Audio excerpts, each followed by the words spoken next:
ইরানে আমেরিকা ও ইসরায়েলের চলমান আগ্রাসনের মাঝেই বিশ্বের বিভিন্ন দেশে থাকা ইরানিরা নতুন বছর উদযাপন করেছেন। বসন্তকালের প্রথম দিনই ঐতিহ্যবাহী নরুজ উদযাপন করে ইরানিরা।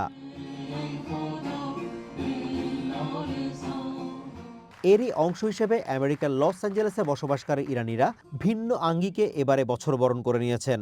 হাইল্যান্ড পার্ক এলাকায় একটি অলাভজনক সংস্থার কার্যালয়ে সমবেত হয়ে এক বিষণ্ণ ও নিরানন্দ পরিবেশে পারস্য নববর্ষ নরুজ পালন করেন ইরানি সম্প্রদায়ের সদস্যরা। ইরানে চলমান যুদ্ধের কারণেই তাদের এই নিরানন্দ আয়োজন।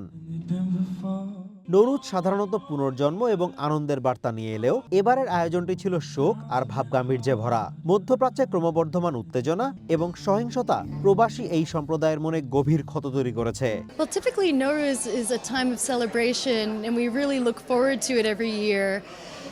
This year it's heavy. পরিবেশ কিছুটা ম্লান থাকলেও আয়োজকরা তাদের সাংস্কৃতিক ঐতিহ্যকে সম্মান জানাতে এবং একে অপরের প্রতি সংহতি প্রকাশ করতে একত্রিত হয়েছিলেন। কারো কারো কণ্ঠে ঝরে পড়ে ট্রাম্প প্রশাসনের প্রতি তীব্র ক্ষোভ। পাশাপাশি ইরানের বর্তমান শাসকদের বিরুদ্ধেও কড়া ভাষায় কথা বলেন অনেকেই। We can condemn the foreign bombing of our homeland while also condemning the thuggery of the current regime. কেউ কেউ ইরানে নিজেদের পরিবার পরিজনদের বিপদের মধ্যে ফেলে নিরাপদে ভিনদেশে বসবাসের জন্য অপরাধবোধের কথা জানান।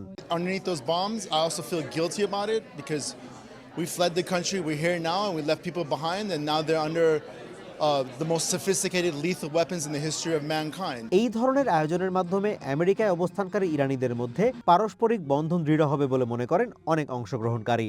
It really brings the energy we need to keep going and to have the hope that we need to see this through. 3000 বছরেরও বেশি সময় ধরে পালিত হয়ে আসা নূরজ বসন্তের আগমন এবং নতুন শুরুর প্রতীক। তবে এবছর এটি এমন এক সময় এসেছে যখন সমগ্র ইরানে চলছে এক ধ্বংসাত্মক যুদ্ধ। Azimur Rashid Kanak, one international desk.